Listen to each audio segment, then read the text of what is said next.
Hey everybody, it's Trigger-Bar Philosopher. Welcome back out to the channel. Today we got another great episode in 380 ACP looking at self-defense rounds with our Bodyguard 2.0, and today we are testing this 90 grain standard pressure loading from Buffalo Bore. Should be a good time. Let's get to shooting.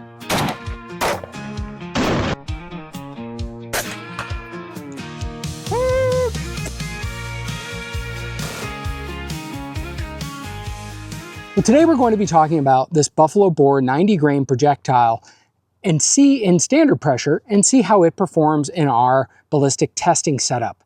Now, I have about 36, 37, 38, 39 videos already done on 380 ACP testing self-defense rounds. We've tested jacketed hollow points, we've tested extreme defenders, we've tested G9, we've tested exploding types like Liberty, civil defense.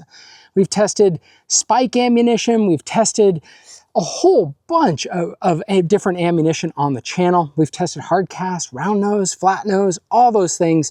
And we're still looking for what might be the best round in 380. Now, 380 is a curious thing, and I think it's worth studying because it's a round that's going pretty slow. Some people say it's too slow for them and not enough power. But the thing that you get an advantage of with 380 ACP that you don't get out of 9mm, you can get a very small gun, a significantly smaller gun than you can get in 9mm. That makes a difference if you are looking for ultimate concealability and ultimate compactness as either a backup gun or if you really just need to hide it and you're in a spot that you need to conceal it and maybe people are looking out for you to be concealing it, or maybe you shouldn't be concealing it there. Whatever those things are, this is a really good gun. It's so thin, it's so light, it's so small. There are other 380 ACP guns that are out there. Some are bigger, some are smaller even, but this one kind of is a Goldilocks in my opinion. It's got a really high undercut, a high beaver tail, allows me to get all three fingers around this gun. And you know, I probably have about average size hands. I'm about 5'11".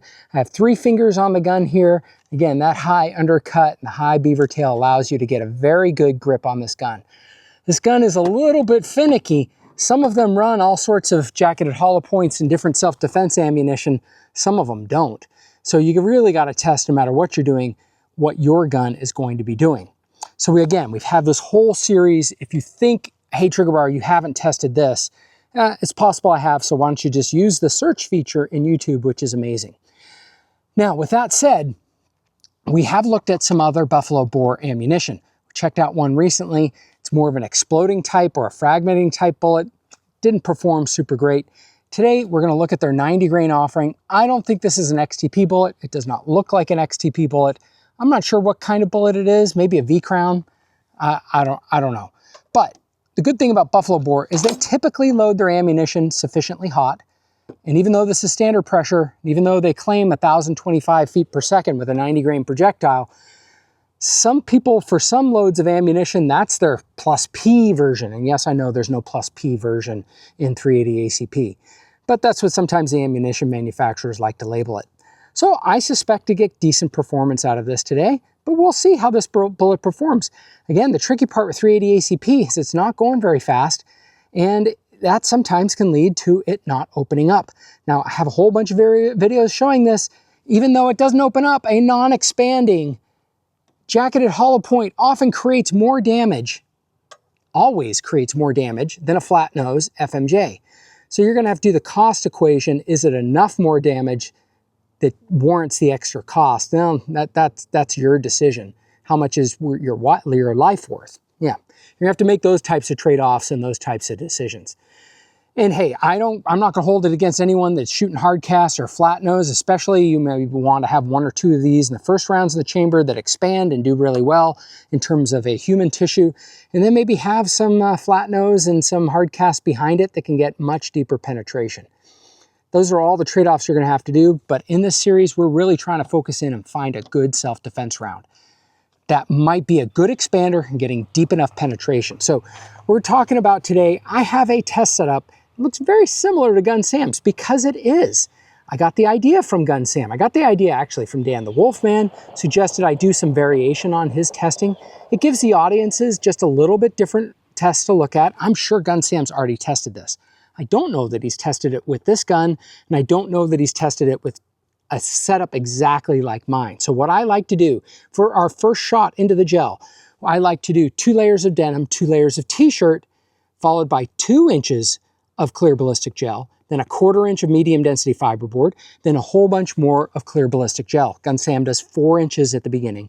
I do 2, gives you a little bit different type of thing. And sometimes that's all the difference, because sometimes rounds fragment and open in those first 2 inches, or they don't open and they open after, and that medium density fiberboard in there causes a weird effect to happen on that bullet. So I think it's good for us to look at all of these different tests, and after all, isn't science supposed to be verifiable and falsifiable? All right, so what we're doing today is we're taking a look at this. We're gonna fire it into that setup with the test contraption, with all of that stuff in the gel, and then we're gonna take all that stuff off and we're just gonna shoot it into clear ballistic gel. Yes, I know there's a difference between clear ballistic gel and organic gel. I'm well aware of that, and I have a video series on that too. You can go and watch that.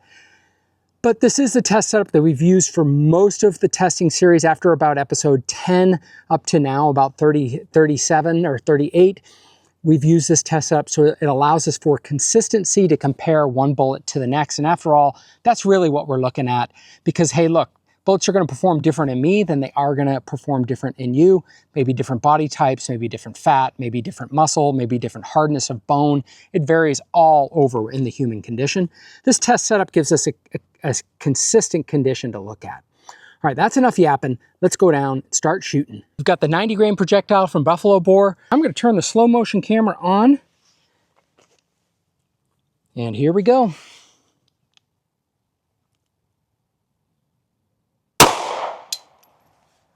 Right, 977, that's not bad. Let's go down, see what we got. Hopefully got it in a good spot in the gel.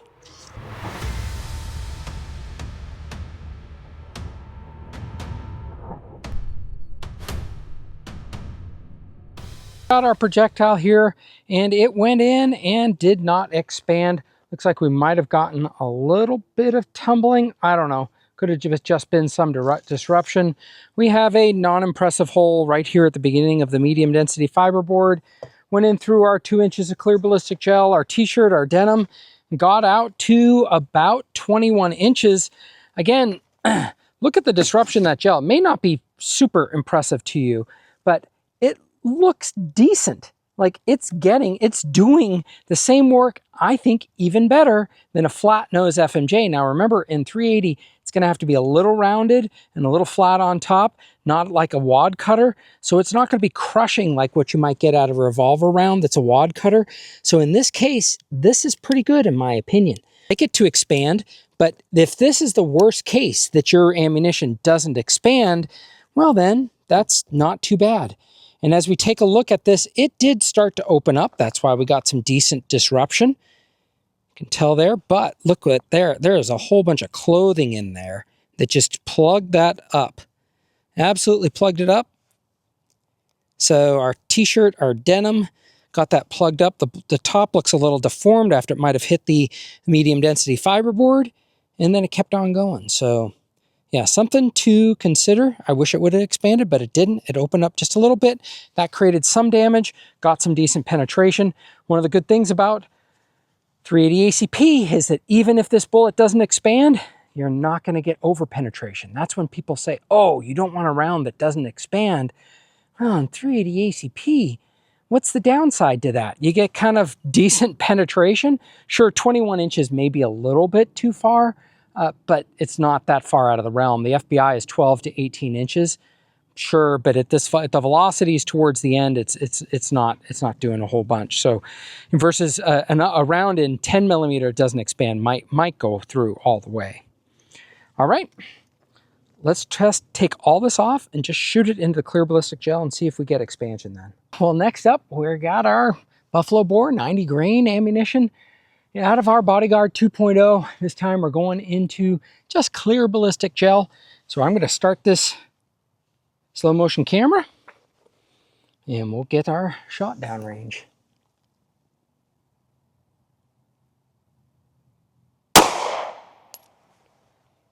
All right. We got 951, so 20 feet per second slower. Holster our weapon. Here we go.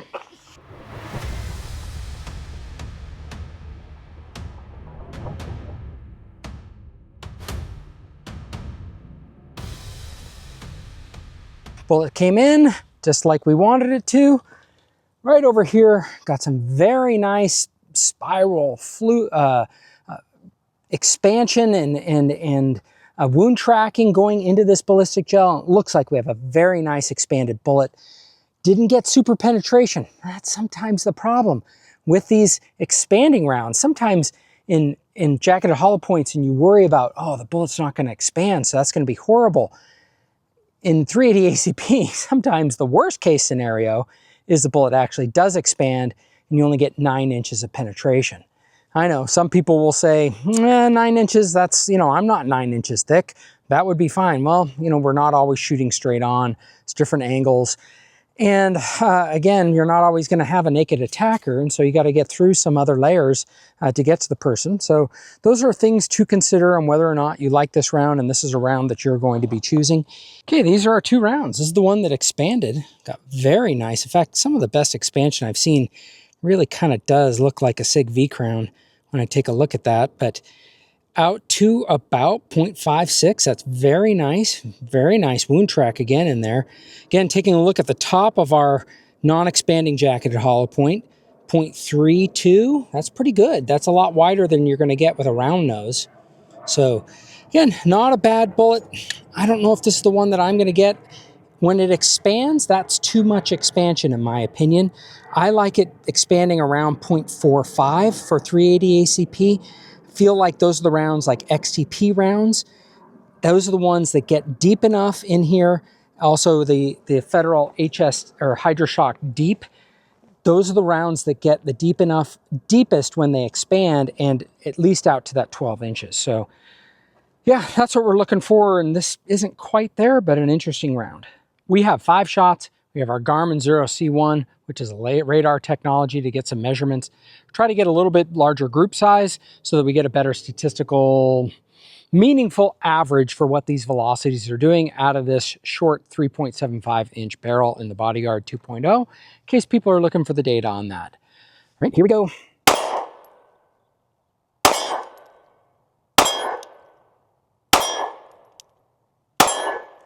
All right, for our session summary, we had a min of 948, an average of 981, a max of 1019, extreme spread of 71, standard deviation of 24, average kinetic energy of 192. That's some good loaded 380 ACP ammunition.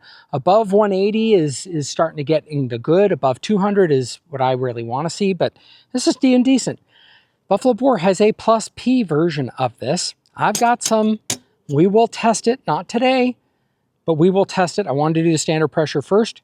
So that's good to know where our average is at. That's decent velocities. Next up, let's go down, shoot some shots into paper and see what that tells us. We are at 5 yards now. We got a paper target down range. Why is that important? Well, paper targets are sometimes good so that we can see, is the bullet starting to tumble? How is it performing accuracy-wise? Meaning, can I get 5 shots within a tightish group, or do we start to see really weird or odd flyers? Point of impact, point of aim for where my gun is zeroed at. Is it moving up? Is it moving down? Those are types of things I like to look at with this. The absolute accuracy of how I'm shooting from one day to the next, that is a definite, probably the biggest variable in all of this, but it's still worthwhile. One of the last times we did this, we actually found that the bullets were tumbling, and that's why they didn't open in the gel. When I looked back in the slow motion camera, it became a lot more apparent. So yeah, I think that this is still a valid part of this test. So we'll shoot the 5 shots now.